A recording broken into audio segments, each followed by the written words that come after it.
you're speaking about Amrita. So Amrita is a Sanskrit word. It's referring to like this divine nectar. Maybe some of us have experienced this. It's seems to be like a very sweet liquid that seems to be secreted from the head into the mouth down to the rest of the system. It can be associated with bliss.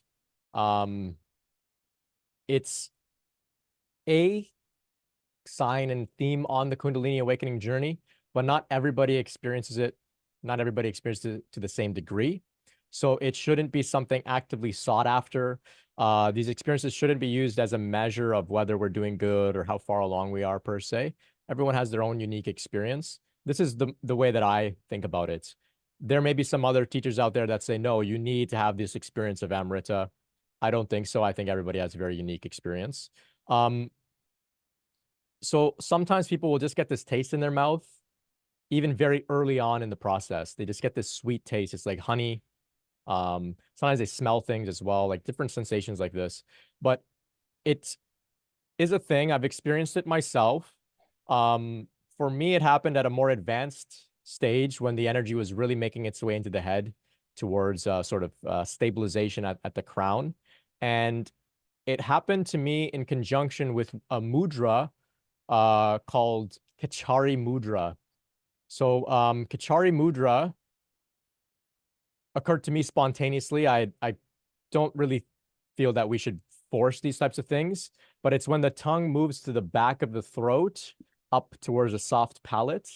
And there's a channel there somewhere near the sinuses or something. I'm not too familiar with the anatomy, but there's an energetic channel there. So when the tip of the tongue connects with the back of the mouth there, the soft palate up at the top, it closes this loop and it can allow that energy to flow and the Amrita to flow downwards.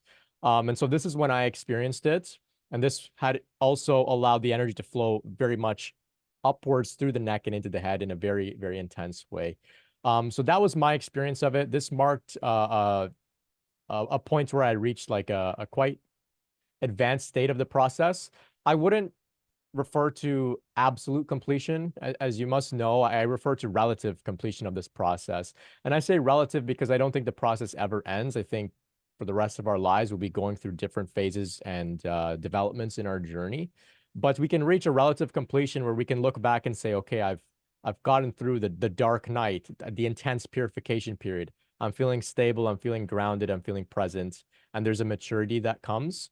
And that may be associated with some people's experience of this Amrita flowing downwards.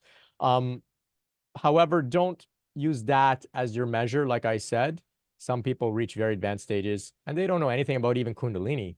They don't even have any sort of energetic crazy phenomena. It's very subtle, it's very gradual. And they may look at us and say, I don't know what these people are talking about, but they're very, very advanced. So it's something to keep in mind. Of course, we want to look into the future and study and learn, and all of that's more than welcome. And it's good, it's useful, as long as we temper it with a bit of, this is a unique natural unfolding, and maybe I'll experience this, maybe I won't. Maybe you'll experience things that have never been documented before that are really far out and incredible too. So it goes both ways, but we don't want to get too attached to any one particular little experience. Overall, we want to just do our best to support ourselves with self-care, practice mindfulness, practice presence, practice self-love, and live in accordance with, our highest values. And that's the best paradigm to operate from.